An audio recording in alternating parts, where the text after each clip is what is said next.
TBN देखण वाले समुचे दर्शकों नूं दविंदर सिंह बैनीपाल वालों प्यार अते सत्कार सहित सत श्री अकाल। द बैनीपाल शो विच तुहाडा सबना दा निघा स्वागत। आओ दोस्तों रल मिल के कुछ खबरां दे उत्ते विचार चर्चा करिए, पर जिहड़ियां खबरां नूं आधार बनाउणा है आओ सब तो पहलां संखेप दे विच उन्हां ते नज़र मार लईए। पंजाब दा हज़ारां करोड़ां दा सरमाया हर वरे आ रिहा है विदेश। उत्तराखंड विच मुख मंत्री के स्वागत समय गुरुद्वारा साहब विच मर्यादा की कर दी गई उलंघना। किसान संसद बेतुकी। संसद सिर्फ एक हुंदी है जिसनूं लोग चुनते हैं। एक बारी फिर दिता तोमर ने पहला वर्गा ही बयान। किसान संसद नहीं खेती कानून बेतुके। भगवंत मान ने दिता मोड़वां जवाब। किसानी मुद्दे ते बहस कारण 25 वरियां दे पुराने दोस्त अते भाजपा प्रधान आपस विच होए गुत्थम गुत्था। गुरनाम सिंह चड़ूनी तो बाद हुण रुलदू सिंह मानसा संयुक्त किसान मोर्चा ने कीते मुअत्तल अते कुछ होर खबरां। आओ हुण इकल्ली इकल्ली खबर की सार लईए, पर उहदे तो पहलां तुहानूं सबनां नूं बेनती है कि जेकर हाले तक तुसीं अपने इस चैनल नूं सबसक्राइब नहीं कीता तां किरपा करके सबसक्राइब करके नोटिफिकेशन वाली घंटी जरूर ऑन कर लैणी। तुहाडे दिलों धन्नवादी होवांगे। आओ हुण इकल्ली इकल्ली खबर ते गलबात करिए। तुहानूं बेनती है कि खबरां नूं आधार बना के अपने कमेंट जरूर करियो। पहली खबर यह है कि कैनेडा, अमेरिका, न्यूजीलैंड, आस्ट्रेलिया, बरतानिया दुनिया के बहुत सारे मुल्कों के विच पंजाब की जवानी रोज़ाना जहाज़ भर भर के जा रही है। जां तां सरकारां चंगियां सिक्ख्या का प्रबंध ना कर सकियां, जे डिग्रियां लै लईआं तां रोज़गार का प्रबंध ना कर सकियां, चंगी सेहत का प्रबंध ना कर सकियां, चंगे समाज नरोए समाज का प्रबंध ना कर सकियां। तो हालात ये पैदा हो गए कि बच्चा 12 जमातां पास करता है, वो भावें धी धियाणी है भावें पुत्त है, विदेशों वालों मापे चाहते हैं कि घल दईए ताकि भविख सुनहरा होवे। बीते कुछ वरियां तो जे 5-7 वरियां ते पिछे नज़र मारीए, ये जिहड़ा रुझान है लगातार वधिया है। इंज जापदा है कि पंजाब खाली हो जू। पंजाब के स्कूलों के कॉलेजों के कदे गल करके देखियो, कहते दाखला लगातार घट रहा है। यूनीवर्सिटियों के नफरी अद्धी अद्धी रह गई है। आ बीते 5 वरियां तो पता लग्या कि इकल्ले पंजाब दे विचों 2,62,000 विद्यार्थी विदेश पढ़न वास्ते पंजाब की धरती छड़ चुके हैं। घर घर रोज़गार का नारा दिता सी पिछली सरकार ने, वो नारा भी पंजाब की जवानी नूं ढक नहीं सकिया। स्टूडेंट वीज़ा लैण दे विच भारत भर दे विचों पंजाब सूबे का दूसरा स्थान, जदों कि साल 2019 दे विच पंजाब ने स्टडी वीज़ा लैण दे विच मुल्क भर दे विचों पहला स्थान प्राप्त किया। मैं महसूस करदा कि जेकर कोविड-19 आ महामारी अड़िक्का ना बनती तो यह रफ्तार मट्ठी भी नहीं सी पैनी। ब्यूरो ऑफ इमीग्रेशन के कुछ वेरवे ने, उन्हां वेरविਆਂ के अनुसार पंजाब तो स्टडी वीज़े ते जनवरी 2016 तो फरवरी 2021 तक 2,62,000 विद्यार्थी विदेशों नूं उड़ारी मार चुके हैं। जे औसत देखिए तो औसतन रोज़ाना पंजाब दे विचों 140 विद्यार्थी जहाज़ विच बहिंदे ते 2019 विच तां रोज़ाना औसतन ये 200 नूं पार कर गई। एक दिन दे विच 201 विद्यार्थी पंजाब की धरत छड़ रहा सी अते अंकड़े हुण तक के भेत बने हुए सी कि किन्ने आउंदे ने किन्ने पढ़दे आ, पर हुण ये अंकड़े नशर हो चुके हैं। बीते समय दे विच कई बार इन्हां अंकड़िਆਂ नूं लैके ਵੱਖ-ਵੱਖ तरह ਦੀਆਂ लोग टिप्पणियां करते रहे, पर हैरानी की हद ये कि ना तो भारत की संसद दे विच कदे इन्हां दे उत्ते कोई गलबात उठी है, ना ही कदे मुद्दा बनिया। पंजाब विधान सभा का जो सैशन चल रहा सी, मैं उस वक्त भी कई बारी टिप्पणियां कीतियां कि 117 विधायक तुसीं चुन के भेजे ने। 117 दे 117 दे विचों कदे किसी ने यह मुद्दा नहीं उठाया भी की गल आ पंजाब की जवानी विदेशों वालों भी हीरां क्यों घत रही है। सवाल बनता है कि साडा सिक्ख्या तंत्र ठीक नहीं, कि साडे स्कूल कॉलेज दे विच जिहो जी पढ़ाई चाहिए वो नहीं, कि रोज़गार वाली पढ़ाई कित्तामुखी पढ़ाई नहीं। जे कित्तामुखी पढ़ाई आ फिर रोज़गार क्यों नहीं? बाहरले मुल्कां वाल रुझान क्यों वध रहा है? करजई हो के मापे अपने पुत्तां धीआं नूं बाहर क्यों भेज रहे हैं? ये उंगल हकम जमात ते भी उठदी है। रोज़गार के दावे तो कीते पर असल च कीता कि आ जहाज़ भरे हुए दस रहे हैं। पंजाब च करीब 55 लाख घर है ਜੇ 55 ਲੱਖ ਘਰ ਦੇ ਲਿਹਾਜ਼ ਨਾਲ ਵੇਖੀਏ ਤੇ ਗੌਰ ਕਰੀਏ ਤਾਂ ਪੰਜਾਬ ਦਾ ਔਸਤਨ ਹਰ 20ਵਾਂ ਘਰ ਹੈ ਜਿੱਥੋਂ ਦਾ ਪੁੱਤ ਜਾਂ ਧੀ ਉਸ ਘਰ ਦਾ ਵਿਦੇਸ਼ ਪੜ੍ਹ ਰਿਹਾ ਹੈ। ਔਸਤਨ 15 ਲੱਖ ਰੁਪਇਆ ਪ੍ਰਤੀ ਵਿਦਿਆਰਥੀ ਜੇਕਰ ਖਰਚ ਮੰਨ ਵੀ ਲਿਆ ਜਾਵੇ ਤਾਂ ਪੰਜਾਬ ਦਾ ਬੀਤੇ ਸਾਲਾਂ ਵਿੱਚ 3,930 ਕਰੋੜ ਰੁਪਈਆ ਵਿਦੇਸ਼ਾਂ ਦੀ ਧਰਤੀ ਤੇ ਆ ਚੁੱਕਿਆ ਹੈ। ਕੋਈ ਵੇਲਾ ਹੁੰਦਾ ਸੀ ਕਿ ਇਹ ਪੈਸਾ ਵਿਦੇਸ਼ ਤੋਂ ਪੰਜਾਬ 'ਚ ਜਾਂਦਾ ਸੀ, ਪਰ ਹੁਣ ਤੁਸੀਂ ਦੇਖੋ ਕਿ 3900 ਕਰੋੜ ਤੋਂ ਜ਼ਿਆਦਾ ਰੁਪਈਆ ਪੰਜਾਬ ਦਾ ਬੀਤੇ 5 ਵਰਿਆਂ ਦੇ ਵੱਖੋ ਵੱਖ ਮੁਲਕਾਂ 'ਚ ਆ ਗਿਆ। ਪੰਜਾਬ ਤੋਂ ਸਾਲ 2016 ਤੋਂ ਬਾਅਦ ਸਟੱਡੀ ਵੀਜ਼ੇ ਨੇ ਲਗਾਤਾਰ ਰਫ਼ਤਾਰ ਫੜੀ। ਪੰਜਾਬ ਦੇ ਵਿੱਚ ਤੁਸੀਂ ਦੇਖੋ ਕਿ ਸਕੂਲ ਕਾਲਜ ਤਾਂ ਭਾਵੇਂ ਨਫਰੀ ਘਟ ਗਈ, ਪਰ ਭਾਵੇਂ ਕਿਸੇ ਛੋਟੇ ਸ਼ਹਿਰ 'ਚ ਜਾਓ ਭਾਵੇਂ ਕਿਸੇ ਵੱਡੇ 'ਚ ਜਾਓ, ਤੁਹਾਨੂੰ ਥਾਂ ਥਾਂ ਤੇ ਬੋਰਡ ਟੰਗੇ ਨਜ਼ਰ ਆਉਣਗੇ। ਜੇ 5 ਮੰਜ਼ਲਾ ਇਮਾਰਤਾਂ ਤਾਂ 5 ਦੇ ਉੱਤੇ ਆਈਲੈਟਸ ਵਾਲਿਆਂ ਦੇ ਹੋਣਗੇ, ਇਮੀਗ੍ਰੇਸ਼ਨ ਦੇ ਦਫ਼ਤਰਾਂ ਦੇ ਹੋਣਗੇ।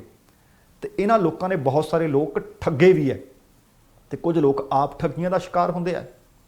ਅੱਜ ਹੀ ਪੰਜਾਬ ਬੋਲਦਾ ਪ੍ਰੋਗਰਾਮ ਦੇ ਵਿੱਚ ਤੁਹਾਡੇ ਨਾਲ ਇੱਕ ਖਬਰ ਸਾਂਝੀ ਕੀਤੀ ਸੀ ਕਿ ਬਰਨਾਲਾ ਦੇ ਵਿੱਚ ਲੋਕ ਕੈਂਡਲ ਮਾਰਚ ਕਰ ਰਹੇ ਸੀ, ਠੱਗੀਆਂ ਹੋ ਗਈਆਂ। ਬੜੇ ਲੋਕ ਆਪਣੇ ਆਪ ਨੂੰ ਦੁਖੀ ਦੱਸਦੇ ਸੀ।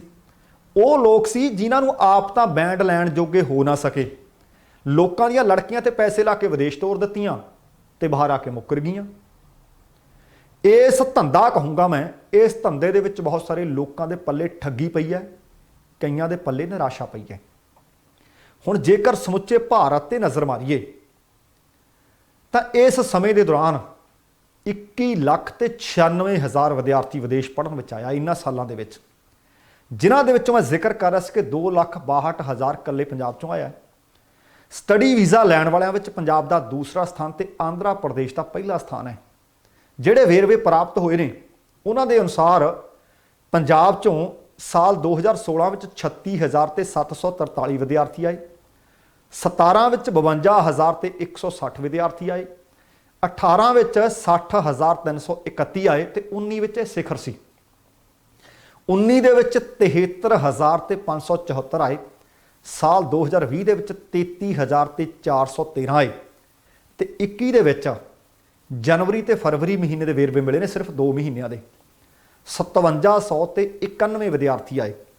ਇਹ 20 ਤੇ 21 ਦੇ ਵਿੱਚ ਥੋੜੀ ਜਿਹੀ ਨਫਰੀ ਇਸ ਕਰਕੇ ਘਟੀ ਹੈ ਕਿਉਂਕਿ ਕੋਵਿਡ-19 ਆ ਗਿਆ, ਬਹੁਤ ਸਾਰੇ ਮੁਲਕਾਂ ਨੇ ਵੀਜ਼ੇ ਬੰਦ ਕੀਤੇ ਸੀ। ਇਹਨਾਂ ਅੰਕੜਿਆਂ ਅਨੁਸਾਰ ਸਾਲ 2016 ਦੇ ਵਿੱਚ ਪੰਜਾਬ ਚੋਂ ਰੋਜ਼ਾਨਾ ਔਸਤਨ ਵਿਦਿਆਰਥੀ, ਜਿਸ ਤਰ੍ਹਾਂ ਮੈਂ ਪਹਿਲਾਂ ਜ਼ਿਕਰ ਕਰ ਰਿਹਾ ਸੀ ਕਿ ਜਹਾਜ਼ ਚੜ੍ਹਦੇ ਰਹੇ, ਸਰਮਾਇਆ ਲਾਉਂਦੇ ਰਹੇ, ਤੇ ਪੰਜਾਬ ਦੇ ਵਿੱਚੋਂ ਇਸ ਮਾਮਲੇ ਦੇ ਵਿੱਚ ਜਹਾਜ਼ ਚੜ੍ਹਨ ਦੇ ਵਿੱਚ ਇਹ ਨੰਬਰ ਚੌਥਾ ਰਿਹਾ। ਸਾਲ 2017 ਦੇ ਵਿੱਚ ਪੰਜਾਬ ਚੋਂ ਔਸਤਨ ਰੋਜ਼ਾਨਾ 142 ਵਿਦਿਆਰਥੀ ਵਿਦੇਸ਼ ਪੜ੍ਹਨ ਵਾਸਤੇ ਆਉਂਦੇ ਰਹੇ ਅਤੇ ਮੁਲਕ ਭਰ ਚੋਂ ਨੰਬਰ ਤੀਸਰਾ ਰਿਹਾ। 18 ਦੇ ਵਿੱਚ ਦੇਸ਼ ਭਰ ਦੇ ਵਿੱਚੋਂ ਪੰਜਾਬ ਦੂਸਰੇ ਨੰਬਰ ਤੇ ਰਿਹਾ ਤੇ ਫਿਰ 2019 ਦੇ ਵਿੱਚ ਮੋਹਰੀ ਹੋ ਗਿਆ, ਪਹਿਲੇ ਸਥਾਨ ਤੇ ਪਹੁੰਚ ਗਿਆ। ਪੰਜਾਬ ਦੇ ਵਿੱਚੋਂ ਰੋਜ਼ਾਨਾ ਵਿਦੇਸ਼ ਆਉਣ ਵਾਲੇ ਵਿਦਿਆਰਥੀਆਂ ਦੀ ਗਿਣਤੀ ਔਸਤਨ 201 ਤੱਕ ਰਹੀ। ਤੀਸਰਾ ਸਥਾਨ ਮਹਾਰਾਸ਼ਟਰ ਦਾ ਰਿਹਾ ਜਿੱਥੋਂ 2,54,000 ਵਿਦਿਆਰਥੀ ਆਏ। ਹਰਿਆਣੇ ਦੇ ਵਿੱਚ ਪਿਛਲੇ 5 ਸਾਲਾਂ ਦੇ ਵਿੱਚੋਂ, ਜਦੋਂ ਕਿ ਪੰਜਾਬ ਦਾ ਗੁਆਂਢੀ ਸੂਬਾ ਹੈ, ਸਿਰਫ 42,000 ਤੇ 113 ਵਿਦਿਆਰਥੀ ਆਏ ਆ। ਯੂਪੀ ਬਹੁਤ ਵੱਡਾ ਸੂਬਾ ਹੈ ਆਬਾਦੀ ਦੇ ਲਿਹਾਜ਼ ਨਾਲ ਵੀ, 5 ਸਾਲਾਂ ਦੇ ਵਿੱਚ ਯੂਪੀ ਦੇ ਵਿੱਚੋਂ ਸਿਰਫ 81,000 ਤੇ 530 ਵਿਦਿਆਰਥੀ ਵਿਦੇਸ਼ ਪੜ੍ਹਨ ਵਾਸਤੇ ਆਏ। ਦਿੱਲੀ ਵਿੱਚੋਂ 1,54,000 ਆਏ ਆ। ਚੰਡੀਗੜ੍ਹ ਦੇ ਵਿੱਚੋਂ ਪਿਛਲੇ 5 ਸਾਲਾਂ ਦੇ ਵਿੱਚੋਂ 1,14,000 ਵਿਦਿਆਰਥੀ ਪੜ੍ਹਨ ਵਾਸਤੇ ਆਏ ਆ। ਆਓ ਜਮ ਆਓ, ਜੁਗ ਜੁਗ ਆਓ। ਪਰ ਸਰਕਾਰਾਂ ਨੂੰ ਸਵਾਲ ਬਣਦਾ ਹੈ ਕਿ ਕਾਰਨ ਕੀ ਰਹੇ ਕਿ ਪੜ੍ਹਾਈ ਚੰਗੀ ਨਹੀਂ, ਕਿ ਭਵਿੱਖ ਚੰਗਾ ਨਹੀਂ, ਕਿ ਭਵਿੱਖ ਧੁੰਦਲਾ ਲੱਗਦਾ ਹੈ, ਜਾਂ ਪੜ੍ਹਨ ਤੋਂ ਬਾਅਦ ਡਿਗਰੀਆਂ ਕਰਨ ਤੋਂ ਬਾਅਦ ਰੁਜ਼ਗਾਰ ਨਹੀਂ ਮਿਲਦਾ। ਅਗਲੀ ਖਬਰ, ਸਮੇਂ-ਸਮੇਂ ਤੇ ਜਿਹੜੇ ਕੇਂਦਰੀ ਖੇਤੀਬਾੜੀ ਮੰਤਰੀ ਨਰਿੰਦਰ ਤੋਮਰ ਨੇ ਉਹ ਵਿਵਾਦਤ ਬਿਆਨ ਦਿੰਦੇ ਰਹਿੰਦੇ ਆ। ਪਿਛਲੇ ਦਿਨਾਂ ਦਾ ਮੀਨਾਕਸ਼ੀ ਲੇਖੀ ਨੇ ਵੀ ਸਿਰਾ ਹੀ ਲਾਤਾ ਸੀ, ਕਹਿੰਦੀ ਸੀ ਗੁੰਡੇ ਨੇ, ਕਿਸਾਨ ਨਹੀਂ। ਹੁਣ ਦਿੱਲੀ ਦੀਆਂ ਸਰਹੱਦਾਂ ਤੇ ਕਿਸਾਨ ਬੈਠਿਆ ਅੱਜ ਪੂਰੇ 8 ਮਹੀਨੇ ਹੋ ਗਏ। ਬੜਾ ਸਰਗਰਮ ਹੋ ਰਿਹਾ ਕੰਮ। ਕਿਸਾਨਾਂ ਨੇ ਮੁੜ ਅੰਦੋਲਨ ਤੇਜ਼ ਵੀ ਕੀਤਾ ਹੋਇਆ।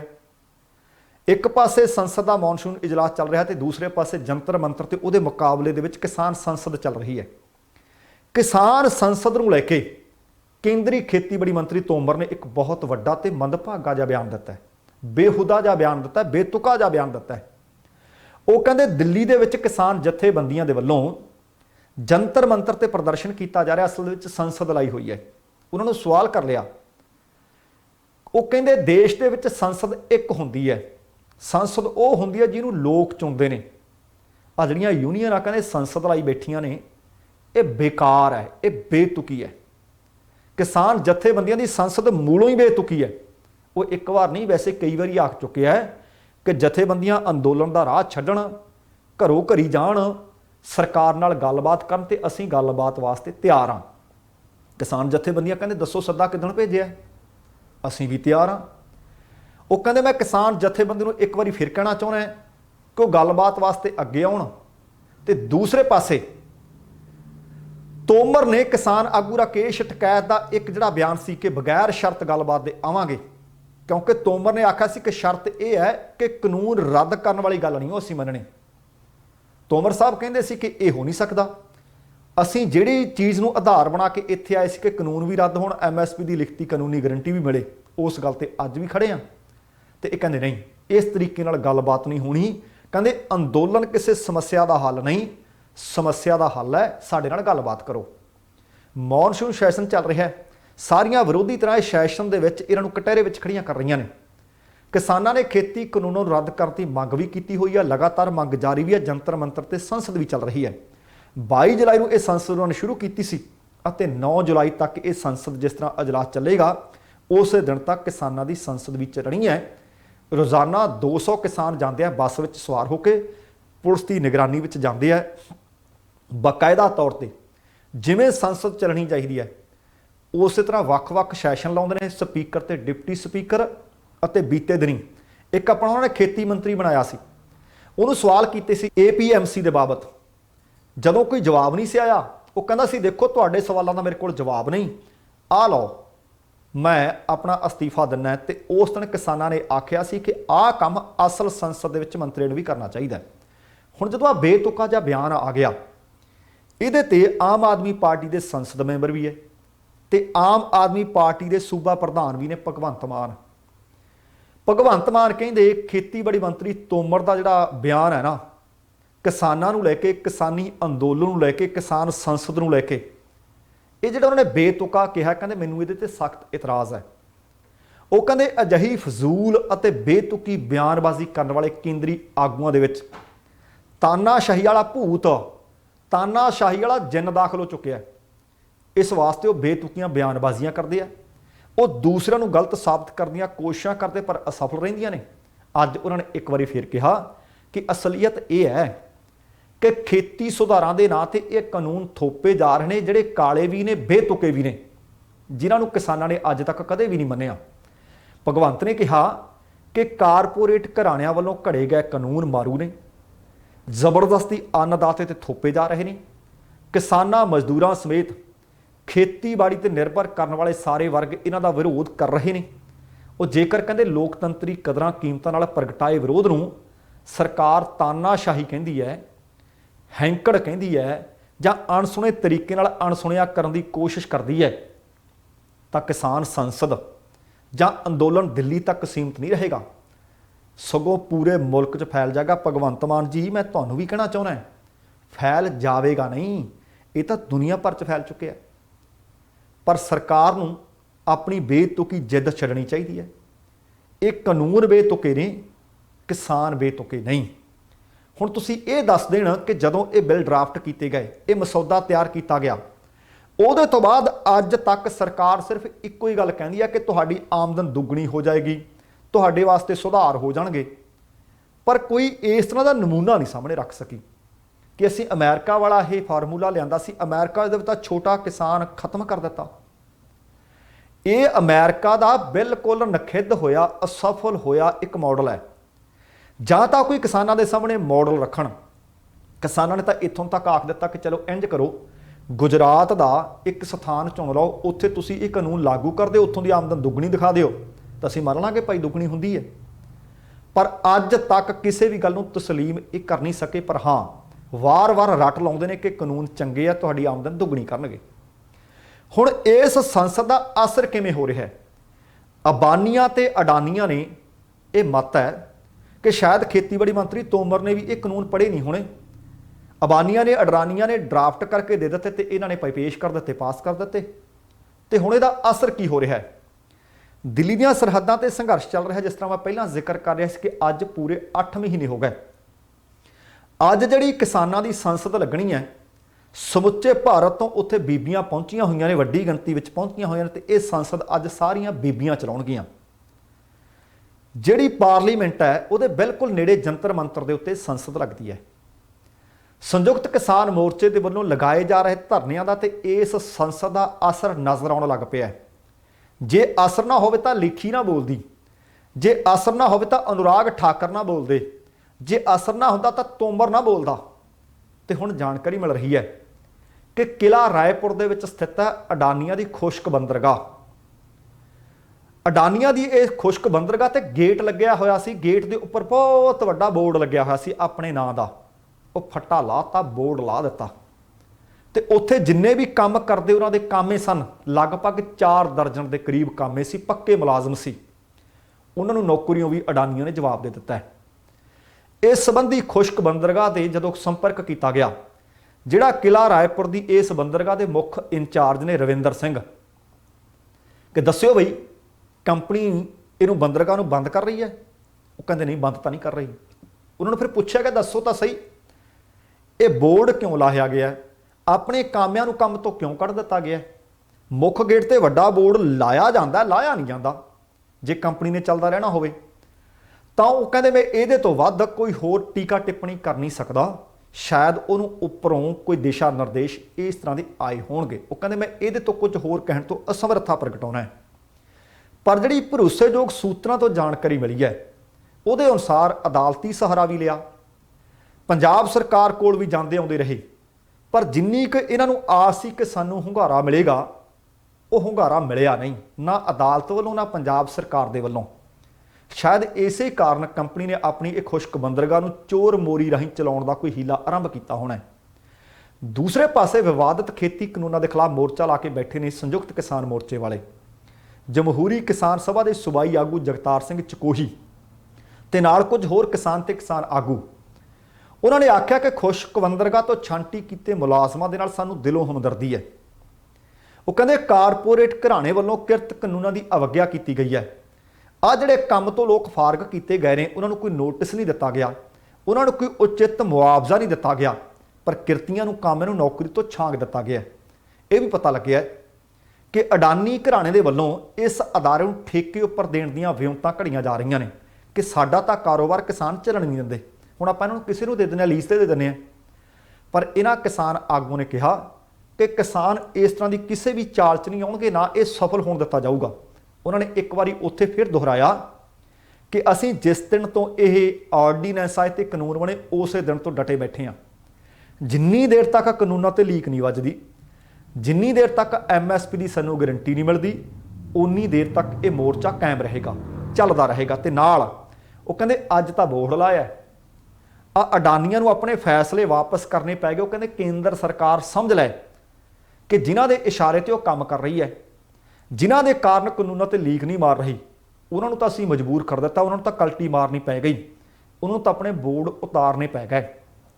पर 24 दे विच कहंदे हो सकता है असीं इन्हां नूं भी उतार दईए। हुण इस गल तो केंद्र सरकार नूं कहंदे सबक लेना चाहिए कि जिन्हां दे इशारियां ते नच रहे हो, वो तो असीं भजा लै, वाणों वाणी पा लै। अगली जिहड़ी खबर वो भी किसानी कानूनों के नाल संबंधित खबर है। मालपुर के नेड़े पैंदा पिंड पालदी, पालदी दे विचों एक वड्डी खबर मिली है। उत्थे एक डॉक्टर ने, डॉक्टर की दुकान करते हैं, भाजपा SC मोर्चा के प्रधान ने, ते नाल वो कित्ता डॉक्टरी का करते हैं। पिंड दे ही व्यक्तियों के नाल किसानी मुद्दे नूं लैके उहदा झगड़ा होया, जख्मी होए ने आप, ते इस जख्मी भाजपा लीडर नूं सिविल हस्पताल दे विच दाखिल करवाया गया। तो दूसरे पासे जिन्हां दे उत्ते हमला करने के कथित दोष लग रहे हैं, वो इस लीडर का भाव भाजपा लीडर का बीते 25 सालों का भाव पुराना दोस्त है, पुरानी दोस्ती है। तो वह भी जख्मी हालत में मालपुर की सिविल हस्पताल के जाके दाखिल हो गया। भाव जी ने हमला किया तो जिहदे ते हमला करने के कथित दोष लग रहे हैं, जिहड़े 25 वरियां दे पुराने दोस्त भी ने, एक किसान है तो दूसरा भाजपा का लीडर है। 25 वरियां की पुरानी दोस्ती खत्म हुई है, कातलाना हमले की खबर है। ਤੇ ਦੋਵੇਂ ਹੀ ਇੱਕੋ ਹੀ ਹਸਪਤਾਲ ਦੇ ਵਿੱਚ ਇਲਾਜ ਅਧੀਨ ਨੇ। ਮਾਮਲੇ ਦੀ ਜਾਂਚ ਕੀਤੀ ਜਾ ਰਹੀ ਹੈ, ਪਰ ਜਿੰਨੀ ਕੁ ਜਾਣਕਾਰੀ ਮਿਲ ਸਕੀ ਹੈ ਉਹਦੇ ਮੁਤਾਬਕ ਸਿਵਲ ਹਸਪਤਾਲ ਮਾਹਲਪੁਰ ਦੇ ਵਿੱਚ ਜੇਰੇ ਇਲਾਜ ਭਾਜਪਾ ਦੇ ਐਸਸੀ ਮੋਰਚਾ ਦੇ ਬਲਾਕ ਪ੍ਰਧਾਨ ਡਾਕਟਰ ਬਲਦੇਵ ਰਾਜ, ਉਹਨੇ ਜਿਹੜੇ ਪੁਲਿਸ ਨੂੰ ਬਿਆਨ ਦਿੱਤੇ ਹੈ, ਉਹਨਾਂ ਦੇ ਬਿਆਨਾਂ ਦੇ ਅਨੁਸਾਰ ਉਹ ਆਪਣੀ ਕਲੀਨਿਕ ਦੇ ਵਿੱਚ ਬੈਠੇ ਸੀ। ਉੱਥੇ ਹੀ ਪਿੰਡ ਪਾਲਦੀ ਦੇ ਜੋਗਿੰਦਰ ਸਿੰਘ ਆਏ, ਦਵਾਈ ਉਹਨਾਂ ਨੇ ਲਈ। ਦਵਾਈ ਲੈਣ ਤੋਂ ਬਾਅਦ ਉਹ ਕਿਸਾਨੀ ਮੁੱਦੇ ਤੇ ਆਪਸ 'ਚ ਗੱਲਾਂ ਕਰਨ ਲੱਗ ਪਏ। ਉਹ ਕਹਿੰਦੇ ਹਫ਼ਤਾ ਕੁ ਪਹਿਲਾਂ ਵੀ ਆਈ ਸੀ ਦੁਕਾਨ ਤੇ, ਉਸ ਵਕਤ ਵੀ ਇਸ ਤਰ੍ਹਾਂ ਸਾਡੀਆਂ ਗੱਲਾਂ ਬਾਤਾਂ ਹੋਈਆਂ ਸੀ। ਤੇ ਜੋਗਿੰਦਰ ਸਿੰਘ ਇਸ ਵਿਅਕਤੀ ਦਾ ਨਾਂ ਹੈ, ਤੇ ਨਾਲ ਕਹਿੰਦੇ ਕੁਝ ਹੋਰ ਲੋਕ ਵੀ ਬੈਠੇ ਸੀ ਦੁਕਾਨ ਤੇ। ਮੇਰੀ ਦੁਕਾਨ ਤੇ ਕਹਿੰਦੇ ਕਿਉਂਕਿ ਮੈਂ ਭਾਜਪਾ ਦਾ ਆਗੂ ਹਾਂ, ਭਾਜਪਾ ਪਾਰਟੀ ਦਾ ਝੰਡਾ ਲੱਗਾ ਸੀ, ਇਹਨਾਂ ਨੇ ਝੰਡਾ ਉਤਾਰ ਲਿਆ। ਸਾਡੀ ਬਹਿਸ ਹੋਈ, ਪਰ ਸਾਨੂੰ ਇਹ ਹੋਇਆ ਕਿ ਸਾਡੇ ਸਬੰਧ ਬੀਤੇ 25 ਵਰ੍ਹਿਆਂ ਦੇ ਖਰਾਬ ਨਾ ਹੋਣ। ਖਾਨਗੀ ਪਿੰਡ ਦੀ ਪੰਚਾਇਤ ਦੇ ਵਿੱਚ ਦੋਵਾਂ ਧਿਰਾਂ ਦੇ ਵਿੱਚ ਜ਼ਮਾਨਤ ਹੋ ਗਈ, ਰਜ਼ਾਮੰਦੀ ਹੋ ਗਈ ਕਿ ਠੀਕ ਹੈ ਭਾਈ, ਆਹ ਗੱਲ ਇੰਨੀ ਕੁ ਬਣਦੀ ਹੈ। ਅਸੀਂ ਕਿਹਾ ਚਲੋ ਠੀਕ ਹੈ। ਡਾਕਟਰ ਬਲਦੇਵ ਰਾਜ ਕਹਿੰਦੇ ਕਿਸਾਨੀ ਮੁੱਦੇ ਨੂੰ ਬਣਾ ਕੇ ਫਿਰ ਗੱਲਾਂ ਕਰਨ ਲੱਗ ਪਏ। ਆ ਮੇਰੀ ਜਦੋਂ ਫਿਰ ਦੁਕਾਨ ਤੇ ਆਏ, ਉੱਥੇ ਧੱਕਾ ਮੁੱਕੀ ਹੋ ਗਈ, ਅਸੀਂ ਗੁੱਥਮ ਗੁੱਥਾ ਹੋ ਗਏ, ਲੋਕਾਂ ਨੇ ਸਾਨੂੰ ਛਡਾਇਆ ਵੀ। ਪਰ ਜੋਗਿੰਦਰ ਸਿੰਘ ਕਹਿੰਦੇ ਇਸ ਗੱਲ ਤੋਂ ਬਾਅਦ ਮੈਂ ਤਾਂ ਆਪਣੇ ਘਰ ਆ ਗਿਆ। ਪਰ ਉਹ ਡਾਕਟਰ ਕਹਿੰਦਾ ਨਹੀਂ, ਇਹ ਦੁਬਾਰਾ 8-10 ਵਿਅਕਤੀਆਂ ਨੂੰ ਲੈ ਕੇ ਮੇਰੀ ਦੁਕਾਨ ਤੇ ਫਿਰ ਵਾਪਸ ਆ ਗਿਆ ਤੇ ਮੇਰੇ ਤੇ ਕਾਤਲਾਨਾ ਹਮਲਾ ਕਰ ਦਿੱਤਾ, ਜਿਹਦੇ ਕਾਰਨ ਮੈਂ ਗੰਭੀਰ ਜ਼ਖਮੀ ਹੋ ਗਿਆ। ਤੇ ਜੋਗਿੰਦਰ ਸਿੰਘ ਅਤੇ ਉਹਦੇ ਸਾਥੀ ਜਿਹੜੇ 8-10 ਸੀ ਮੇਰੀ ਦੁਕਾਨ ਤੋਂ ਫਰਾਰ ਹੋ ਗਏ। ਦੂਸਰੇ ਪਾਸੇ ਕਿਉਂਕਿ ਦੂਸਰੀ ਤਸਵੀਰ ਦਾ ਪਾਸਾ ਇਹ ਹੈ, ਜੋਗਿੰਦਰ ਸਿੰਘ ਵੀ ਉਸੇ ਸਿਵਲ ਹਸਪਤਾਲ ਦੇ ਵਿੱਚ ਮਾਹਲਪੁਰ ਦੇ ਵਿੱਚ ਹੀ ਦਾਖਲ ਹੈ। ਉਹ ਕਹਿੰਦੇ ਗੱਲ ਇਹ ਨਹੀਂ, ਗੱਲ ਇਹ ਹੈ ਕਿ ਅਸੀਂ ਗੱਲਾਂ ਜ਼ਰੂਰ ਕਰ ਰਹੇ ਸੀ। ਬਲਦੇਵ ਰਾਜ ਨੇ ਮੈਨੂੰ ਗਾਲਾਂ ਕੱਢ ਦਿੱਤੀਆਂ, ਗਾਲਾਂ ਵੀ ਗੰਦੀਆਂ ਗੰਦੀਆਂ। ਮੈਂ ਅੱਗੇ ਵੀ ਬੜੀ ਵਾਰੀ ਕਿਹਾ ਕਿ ਗਾਲ ਤਾਂ ਹੁੰਦੀ ਹੋਈ ਗੰਦੀ ਹੈ, ਗੱਲ ਚੰਗੀ ਮੰਦੀ ਹੋ ਸਕਦੀ ਹੈ, ਪਰ ਗਾਲ ਤਾਂ ਗੰਦੀ ਹੁੰਦੀ ਹੈ। ਪਰ ਕਹਿੰਦੇ ਨੇ ਗੰਦੀਆਂ ਗੰਦੀਆਂ ਮੈਨੂੰ ਕੱਢਤੀਆਂ ਗਾਲਾਂ।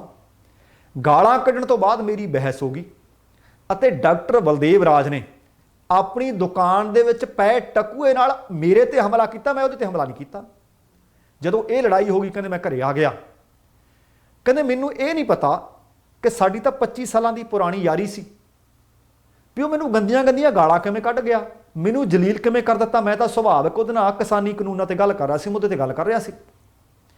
ਪਰ ਹੁਣ ਉਹ ਕਹਿੰਦੇ ਜ਼ਖਮੀ ਹੋਇਆ। ਜਦੋਂ ਸਵਾਲ ਪੁੱਛਿਆ ਗਿਆ ਕਿ ਡਾਕਟਰ ਤਾਂ ਜ਼ਖਮੀ ਹੋਇਆ ਪਿਆ, ਉਹ ਕਹਿੰਦਾ ਮੈਨੂੰ ਨਹੀਂ ਪਤਾ ਮੇਰੇ ਤੋਂ ਬਾਅਦ ਉਹਦੀ ਦੁਕਾਨ ਤੇ ਕੌਣ ਗਿਆ, ਕਿਹਦੇ ਨਾਲ ਉਹ ਲੜਿਆ। ਪਰ ਦੂਸਰੇ ਪਾਸੇ ਜਿਹੜੇ ਥਾਣਾ ਮੁਖੀ ਨੇ ਉਹ ਦੱਸ ਰਹੇ ਨੇ ਕਿ ਮਸਲਾ ਇਹ ਕਿਸਾਨੀ ਦਾ ਨਹੀਂ, ਇਹਨਾਂ ਦੀ ਆਪਸੀ ਕੋਈ ਹੋਰ ਲੜਾਈ ਹੋਈ ਹੈ, ਜਿਸ ਕਰਕੇ ਅਸੀਂ ਮਸਲੇ ਦੀ ਜਾਂਚ ਕਰ ਰਹੇ ਹਾਂ। ਪਰ ਹੁਣ ਤੁਸੀਂ ਇਹ ਦੇਖੋ ਕਿ ਜੇਕਰ ਸੱਚਮੁੱਚ ਕਿਸਾਨੀ ਮੁੱਦਾ ਹੀ ਲੜਾਈ ਦਾ ਕਾਰਨ ਬਣਿਆ, ਤਾਂ ਫਿਰ 25-25 ਸਾਲ ਪੁਰਾਣੀਆਂ ਯਾਰੀਆਂ ਖਤਮ ਕੀਤੀਆਂ ਜਾ ਰਹੀਆਂ ਨੇ। ਲੋਕੋ ਇਹਦੇ ਤੋਂ ਸਮਝੋ ਕੁਛ ਕਿ ਭਾਈਚਾਰੇ ਨੂੰ ਤੋੜਨ ਦੀਆਂ ਗੱਲਾਂ ਕੀਤੀਆਂ ਜਾ ਰਹੀਆਂ ਨੇ। ਹਿੰਦੂ ਨੂੰ ਸਿੱਖ ਨਾਲ, ਸਿੱਖ ਨੂੰ ਮੁਸਲਮਾਨ ਨਾਲ ਲੜਾਇਆ ਜਾ ਰਿਹਾ ਹੈ। ਸਾਡੀਆਂ ਪੁਰਾਣੀਆਂ ਜਿਹੜੀਆਂ ਬਹੁਤ ਪੁਰਾਣੀਆਂ ਗੰਢਾਂ ਬਣੀਆਂ ਹੋਈਆਂ ਨੇ, ਉਹਨਾਂ ਨੂੰ ਇਹ ਜਿਹੜੀਆਂ ਸਿਆਸੀ ਧਿਰਾਂ ਨੇ ਇਹ ਚੰਗਾ ਨਹੀਂ ਸਮਝਦੀਆਂ। ਕੱਲ ਮੈਨੂੰ ਕਿਸੇ ਨੇ ਫੋਟੋ ਭੇਜੀ ਸੀ, ਉਹਦੇ 'ਚ ਇੱਕ ਸਰਦਾਰ ਬਜ਼ੁਰਗ ਖੜੇ ਨੇ, ਇੱਕ ਹਰਿਆਣੇ ਦੇ ਜਾਟ ਖੜੇ ਨੇ, ਨਾਲ ਇੱਕ ਮੁਸਲਿਮ ਬਜ਼ੁਰਗ ਵੀ ਖੜੇ ਨੇ। ਉਹ ਕਹਿੰਦੇ ਕਿਸਾਨੀ ਮੋਰਚੇ ਦਾ ਹੋਰ ਕੋਈ ਦਰਦ ਨਹੀਂ ਸਰਕਾਰਾਂ ਨੂੰ, ਦਰਦ ਆ ਜਿਹੜੀਆਂ ਫੋਟੋਆਂ ਉਹਨਾਂ ਦੇ ਸਾਹਮਣੇ ਜਾ ਰਹੀਆਂ ਨੇ ਇੱਥੋਂ ਪੈਦਾ ਹੁੰਦਾ ਹੈ ਕਿ ਇਹ ਤਾਂ ਅਸੀਂ ਯਾਰ ਭਾਰਤ ਤੇ ਪਾਕਿਸਤਾਨ ਵੰਡ ਲਿਆ। ਮੈਂ ਇੱਕ ਦਿਨ ਬੈਠਾ ਉਹਦੇ ਬਾਬਤ ਵੀ ਸੋਚ ਰਿਹਾ ਸੀ। ਮਿਲੀਅਨ ਤੋਂ ਲੋਕ ਜ਼ਿਆਦਾ ਵੱਡੇ ਟੁੱਕੇ ਗਏ, ਬਹੁਤ ਵੱਡੀ ਗਿਣਤੀ ਵਿੱਚ ਲੋਕ ਘਰੋਂ ਬੇਘਰ ਹੋਏ, ਇੱਧਰੋਂ ਉੱਧਰ ਤੇ ਉੱਧਰੋਂ ਇੱਧਰ ਆਏ। ਲਕੀਰ ਖਿੱਚੀ ਗਈ, ਕੰਡਿਆਲੀ ਤਾਰ ਲਾ ਦਿੱਤੀ ਗਈ, ਇੱਕ ਪਾਕਿਸਤਾਨ ਤੇ ਇੱਕ ਭਾਰਤ ਬਣ ਗਿਆ। ਪਰ ਤੁਸੀਂ ਅੱਜ ਵੀ ਦੇਖੋ ਕਿ ਇੰਨੀ ਵੱਢ ਟੁੱਕ ਹੋਣ ਦੇ ਬਾਵਜੂਦ ਜੇ ਕੋਈ ਸਰਦਾਰ ਵੀਰ ਉੱਧਰ ਜਾਂਦਾ ਹੈ ਤੇ ਉਹ ਹੱਥਾਂ ਤੇ ਚੁੱਕਦਾ, ਪੈਸਾ ਵੀ ਨਹੀਂ ਲੈਂਦੇ। ਇੰਨੀ ਵੱਢ ਟੁੱਕ ਹੋਣ ਦੇ ਬਾਵਜੂਦ ਕਦੇ ਸੋਚ ਕੇ ਦੇਖਿਓ ਕਿ ਇਹ ਆਪਸ ਦੇ ਵਿੱਚ ਯਾਰੀਆਂ ਉਵੇਂ ਹੀ ਨੇ। ਪਿਆਰ, ਮੁਹੱਬਤ, ਸਤਿਕਾਰ ਉਸੇ ਤਰੀਕੇ ਨਾਲ ਹੈ। ਇਹ ਗੱਲਾਂ ਸਿਆਸੀ ਲੋਕਾਂ ਨੂੰ ਚੰਗੀਆਂ ਨਹੀਂ ਲੱਗਦੀਆਂ। ਤੇ ਅਗਲੀ ਖਬਰ ਵੀ ਇਸੇ ਮੋਰਚੇ ਵਿੱਚੋਂ ਨਿਕਲ ਰਹੀ ਹੈ, ਕਿਉਂਕਿ ਸੰਯੁਕਤ ਕਿਸਾਨ ਮੋਰਚਾ ਬਣਿਆ ਹੋਇਆ 8 ਦੇ ਵਿੱਚ ਆਗੂ ਨੇ ਕਮੇਟੀ ਵਿੱਚ। ਕੁਝ ਕੁ ਹਫ਼ਤੇ ਪਹਿਲਾਂ ਗੁਰਨਾਮ ਸਿੰਘ ਚੜੂਨੀ ਜਿਹੜੇ ਸੰਯੁਕਤ ਕਿਸਾਨ ਮੋਰਚਾ ਦੇ ਇੱਕ ਮੈਂਬਰ ਨੇ ਤੇ ਹਰਿਆਣੇ ਵਿੱਚੋਂ ਉਹ ਕਿਸਾਨ ਆਗੂ ਨੇ, ਉਹਨਾਂ ਨੂੰ ਕਿ ਭਾਈ ਚੋਣ ਲੜੋ, ਚੋਣ ਲੜੋ, ਸੰਯੁਕਤ ਕਿਸਾਨ ਮੋਰਚੇ ਨੇ ਕਈ ਵਾਰੀ ਵਰਜਿਆ ਕਿ ਨਹੀਂ, ਇੱਥੋਂ ਤੱਕ ਆਖਿਆ ਕਿ ਇਹ ਬਿਆਨ ਉਹਨਾਂ ਦਾ। ਆਖਰਕਾਰ 1 ਹਫ਼ਤੇ ਵਾਸਤੇ ਉਹਨਾਂ ਨੂੰ ਸਸਪੈਂਡ ਕੀਤਾ ਸੀ, ਪਰ ਹੁਣ ਉਹ ਬਹਾਲ ਹੋ ਗਏ ਨੇ। ਬਹਾਲ ਹੁੰਦੇ ਸਾਰ ਉਹਨਾਂ ਨੇ ਫਿਰ ਕਿਹਾ ਸੀ ਕਿ ਦੇਖੋ ਵੀ ਮੈਂ ਤਾਂ ਇਹ ਗੱਲ ਕਹੂੰਗਾ ਕਿ ਭਾਈ ਚੋਣ ਲੜਨੀ ਚਾਹੀਦੀ ਹੈ, ਇਹ ਮੇਰਾ ਆਪਣਾ ਬਿਆਨ ਹੈ। ਹੁਣ ਰੁਲਦੂ ਸਿੰਘ ਮਾਨਸਾ ਹੋਰਾਂ ਨੂੰ ਮੋਰਚੇ ਵੱਲੋਂ 15 ਦਿਨਾਂ ਦੇ ਵਾਸਤੇ ਸਸਪੈਂਡ ਕਰ ਦਿੱਤਾ ਗਿਆ। ਜਾਣਕਾਰੀ ਮਿਲੀ ਹੈ ਕਿ ਬੀਤੇ ਦਿਨੀ ਰੁਲਦੂ ਸਿੰਘ ਮਾਨਸਾ ਵੱਲੋਂ ਕੁਝ ਸਿੱਖ ਹਸਤੀਆਂ ਤੇ ਸ਼ਹੀਦਾਂ ਤੇ ਕੋਈ ਟਿੱਪਣੀ ਕਰ ਦਿੱਤੀ ਗਈ ਸੀ ਤੇ ਟਿੱਪਣੀ ਵਿਵਾਦਤ ਸੀ, ਜਿਸ ਕਾਰਨ ਕੁਝ ਵੱਖੋ-ਵੱਖ ਸਿੱਖ ਜਥੇਬੰਦੀਆਂ ਦੇ ਵੱਲੋਂ ਸੋਸ਼ਲ ਮੀਡੀਆ ਦੇ ਉੱਤੇ ਕਿਸਾਨ ਆਗੂ ਰੁਲਦੂ ਸਿੰਘ ਮਾਨਸਾ ਦੇ ਖਿਲਾਫ ਕਾਫੀ ਟਿੱਪਣੀਆਂ ਕੀਤੀਆਂ ਜਾ ਰਹੀਆਂ ਸੀ। ਤੇ ਇਸੇ ਨੂੰ ਆਧਾਰ ਬਣਾ ਕੇ ਆਲ ਇੰਡੀਆ ਸਿੱਖ ਸਟੂਡੈਂਟ ਫੈਡਰੇਸ਼ਨ ਦੇ ਕੌਮੀ ਪ੍ਰਧਾਨ ਦਲੇਰ ਸਿੰਘ ਡੋੜ, ਭਾਈ ਕੁਲਵੰਤ ਸਿੰਘ ਰਾਊਕੇ ਅਤੇ ਭਾਈ ਰਣਜੀਤ ਸਿੰਘ ਲੰਗਿਆਣਾ ਦੇ ਵੱਲੋਂ ਦਿੱਲੀ ਦੀ ਸਿੰਘੂ ਸਰਹੱਦ ਤੇ 32 ਕਿਸਾਨ ਜਥੇਬੰਦੀਆਂ ਦੇ ਆਗੂਆਂ ਨੂੰ ਮਿਲ ਕੇ ਇੱਕ ਚੇਤਾਵਨੀ ਪੱਤਰ ਫੈਡਰੇਸ਼ਨ ਦੀ ਲੈਟਰ ਹੈਡ ਤੇ ਦਿੱਤਾ ਗਿਆ ਕਿ ਕਿਸਾਨ ਆਗੂ ਰੁਲਦੂ ਸਿੰਘ ਮਾਨਸਾ ਦੇ ਖਿਲਾਫ ਕਾਰਵਾਈ ਕਰੋ। ਇਸ ਸੰਬੰਧੀ ਪਤਾ ਲੱਗਿਆ ਕਿ ਫੈਡਰੇਸ਼ਨ ਆਗੂ ਨੇ ਸੰਯੁਕਤ ਮੋਰਚੇ ਦਾ ਹੁਣ ਸਵਾਗਤ ਕੀਤਾ ਕਿ ਫੈਸਲਾ ਸਹੀ ਦੱਸਿਆ ਕਿ ਉਹਨਾਂ ਨੂੰ 15 ਦਿਨਾਂ ਦੇ ਵਾਸਤੇ ਮੁਅੱਤਲ ਕਰ ਦਿੱਤਾ ਗਿਆ ਹੈ। ਹੁਣ ਦੱਸਿਆ ਗਿਆ ਕਿ ਰੁਲਦੂ ਸਿੰਘ ਮਾਨਸਾ ਆਉਣ ਵਾਲੇ 15 ਦਿਨਾਂ ਦੇ ਵਾਸਤੇ ਨਾ ਤਾਂ ਕੋਈ ਸਟੇਜ ਸਾਂਝੀ ਕਰ ਸਕਣਗੇ, ਨਾ ਕਿਸੇ ਮੀਟਿੰਗ ਵਿੱਚ ਹਿੱਸਾ ਲੈ ਸਕਣਗੇ ਅਤੇ ਨਾ ਹੀ ਮੀਡੀਆ ਨੂੰ ਕੋਈ ਬਿਆਨ ਦੇ ਸਕਣਗੇ। ਪਰ ਸਾਡੀ ਆਪਣੀ ਟੀਮ ਦੇ ਨਾਲ ਮੈਂ ਤੁਹਾਨੂੰ ਦੱਸ ਦਿਆਂ ਕਿ ਉਸ ਟਿੱਪਣੀ ਤੋਂ ਬਾਅਦ ਜਦੋਂ ਉਹਨਾਂ ਨੂੰ ਸਵਾਲ ਕੀਤਾ ਗਿਆ ਸੀ, ਰੁਲਦੂ ਸਿੰਘ ਮਾਨਸਾ ਹੋਰਾਂ ਨੇ ਇਹ ਗੱਲ ਕਹੀ ਸੀ ਕਿ ਪਹਿਲੀ ਗੱਲ, ਮੈਂ ਸੰਤ ਜਰਨੈਲ ਸਿੰਘ ਖਾਲਸਾ ਭਿੰਡਰਾਂ ਵਾਲਿਆਂ ਨੂੰ ਸ਼ਹੀਦ ਮੰਨਦਾ ਹਾਂ, ਮੈਂ ਉਹਨਾਂ ਦੇ ਖਿਲਾਫ ਕੋਈ ਟਿੱਪਣੀ ਨਹੀਂ ਕੀਤੀ। ਮੈਂ 2-4 ਬੰਦਿਆਂ ਦਾ ਉਹ ਨਾਂ ਵੀ ਲੈਂਦੇ ਨੇ ਕਿ ਇਹਨਾਂ ਦੇ ਖਿਲਾਫ ਟਿੱਪਣੀ ਜ਼ਰੂਰ ਕੀਤੀ ਸੀ, ਪਰ ਫਿਰ ਵੀ ਜੇਕਰ ਕਿਸੇ ਨੂੰ ਇਸ ਗੱਲ ਦਾ ਮੇਰੀ ਦਾ ਆਖੇ ਦਾ ਬੁਰਾ ਲੱਗਿਆ ਹੋਵੇ ਤਾਂ ਮੈਂ ਮੁਆਫੀ ਚਾਹੁੰਦਾ। ਜਨਤਕ ਤੌਰ ਤੇ ਮੁਆਫੀ ਮੰਗ ਲਈ ਸੀ। ਉਹਨਾਂ ਦੇ ਮੁਆਫੀ ਮੰਗਣ ਦੇ ਬਾਅਦ ਵੀ ਰੁਲਦੂ ਸਿੰਘ ਮਾਨਸਾ 15 ਦਿਨਾਂ ਦੇ ਵਾਸਤੇ ਸੰਯੁਕਤ ਕਿਸਾਨ ਮੋਰਚਾ ਦੇ ਵੱਲੋਂ ਸਸਪੈਂਡ ਕਰ ਦਿੱਤੇ ਗਏ ਨੇ।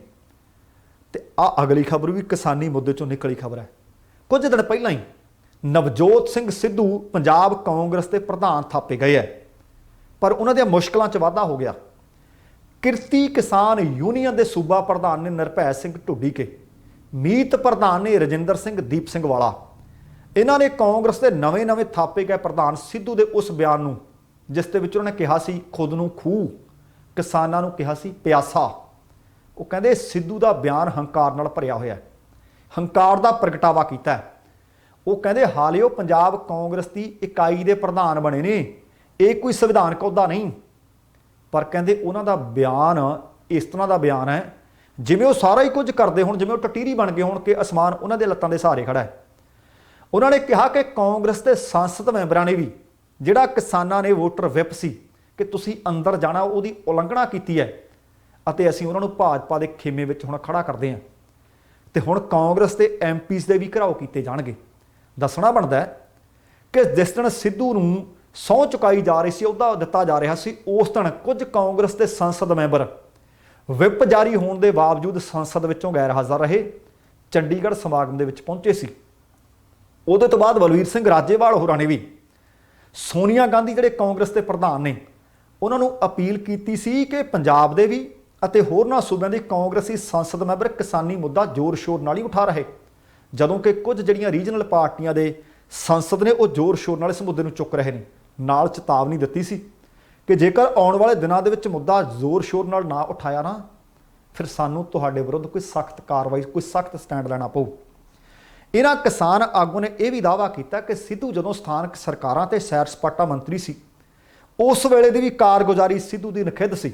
ਨਾ ਉਹ ਕੇਬਲ ਮਾਫੀਆ ਨੂੰ ਨੱਥ ਪਾ ਸਕੇ, ਨਾ ਉਹ ਫਿਰੋਜ਼ਪੁਰ ਦੇ ਤੂੜੀ ਬਾਜ਼ਾਰ ਵਿੱਚ ਰੁਲ ਰਹੀ ਧਰੋਹਰ ਨੂੰ ਸੰਭਾਲ ਸਕੇ। ਉਹਨਾਂ ਦੱਸਿਆ ਕਿ ਤੂੜੀ ਬਾਜ਼ਾਰ ਦੇ ਵਿੱਚ ਸ਼ਹੀਦ ਭਗਤ ਸਿੰਘ ਅਤੇ ਸਾਥੀਆਂ ਦਾ ਗੁਪਤ ਟਿਕਾਣਾ ਹੁੰਦਾ ਸੀ, ਜਿੱਥੇ ਸਾਂਡਰਸ ਨੂੰ ਗੋਲੀ ਮਾਰਨ ਤੋਂ ਬਾਅਦ ਉਹ ਨਿਸ਼ਾਨੇਬਾਜ਼ੀ ਕਰਦੇ ਰਹੇ। ਇਸੇ ਟਿਕਾਣੇ ਦੇ ਬਾਰੇ ਇਤਿਹਾਸਕਾਰ ਸ਼ਿਵ ਵਰਮਾ ਨੇ ਬਹੁਤ ਸਾਰੇ ਸ਼ਹੀਦਾਂ ਦੀਆਂ ਜੀਵਨੀਆਂ ਲਿਖੀਆਂ ਤੇ ਦਰਜਨ ਦੇ ਕਰੀਬ ਚੋਟੀ ਦੇ ਕ੍ਰਾਂਤੀਕਾਰੀ ਉੱਥੇ ਪਹੁੰਚਦੇ ਰਹੇ, ਪਰ ਕਹਿੰਦੇ ਸਿੱਧੂ ਨੇ ਕੱਖ ਨਹੀਂ ਕੀਤਾ। ਆਹ ਖਬਰ ਸਿੱਖਾਂ ਦੀਆਂ ਭਾਵਨਾਵਾਂ ਦੇ ਨਾਲ ਜੁੜੀ ਬਹੁਤ ਵੱਡੀ ਖਬਰ ਹੈ। ਗੁਰਦੁਆਰਾ ਸਾਹਿਬ ਇਤਿਹਾਸਕ ਅਤੇ ਇਤਿਹਾਸਕ ਗੁਰਦੁਆਰਾ ਸਾਹਿਬ ਦੇ ਵਿੱਚ ਮਰਿਆਦਾ ਦੀ ਸ਼ਰੇਆਮ ਉਲੰਘਣਾ ਦੇ ਦੋਸ਼ ਨੇ। ਨਵੇਂ ਮੁੱਖ ਮੰਤਰੀ ਥਾਪੇ ਗਏ ਹੈ। ਪੁਸ਼ਕਰ ਸਿੰਘ ਧਾਮੀ ਉੱਤਰਾਖੰਡ ਦੇ ਯੂਕੇ ਦੇ ਇਤਿਹਾਸਕ ਗੁਰਦੁਆਰਾ ਸ਼੍ਰੀ ਨਾਨਕ ਮੱਤਾ ਸਾਹਿਬ ਉੱਥੇ ਨਤਮਸਤਕ ਹੋਣ ਵਾਸਤੇ ਚਲੇ ਗਏ ਅਤੇ ਗੁਰਦੁਆਰਾ ਸਾਹਿਬ ਦੀ ਮਰਿਆਦਾ ਦੇ ਨਾਲ ਜੁੜਿਆ ਮਾਮਲਾ ਹੁਣ ਉਹਨਾਂ ਦੇ ਨਾਮ ਨਾਲ ਜੁੜ ਗਿਆ।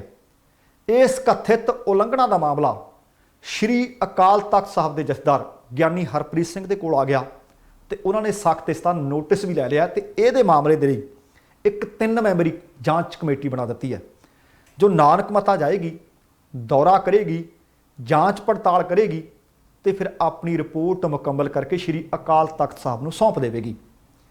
ਸ਼੍ਰੀ ਅਕਾਲ ਤਖਤ ਦੇ ਵਧੀਕ ਹੈੱਡ ਗ੍ਰੰਥੀ ਗਿਆਨੀ ਮਲਕੀਤ ਸਿੰਘ, ਹੈੱਡ ਪ੍ਰਚਾਰਕ ਸਰਬਜੀਤ ਸਿੰਘ ਅਤੇ ਧਰਮ ਪ੍ਰਚਾਰ ਕਮੇਟੀ ਤੋਂ ਅਜੀਤ ਸਿੰਘ ਨੂੰ ਇਸ ਕਮੇਟੀ ਦੇ ਵਿੱਚ ਸ਼ਾਮਲ ਕੀਤਾ ਗਿਆ ਹੈ। ਜਿਹੜੀ ਜਾਣਕਾਰੀ ਮਿਲੀ ਹੈ, ਬੀਤੇ ਦਿਨੀ ਉੱਤਰਾਖੰਡ ਦੇ ਨਵੇਂ ਬਣੇ ਨੇ ਮੁੱਖ ਮੰਤਰੀ ਪੁਸ਼ਕਰ ਸਿੰਘ ਧਾਮੀ ਇਤਿਹਾਸਕ ਗੁਰਦੁਆਰਾ ਸਾਹਿਬ ਦੇ ਵਿੱਚ ਮੱਥਾ ਟੇਕਣ ਗਏ।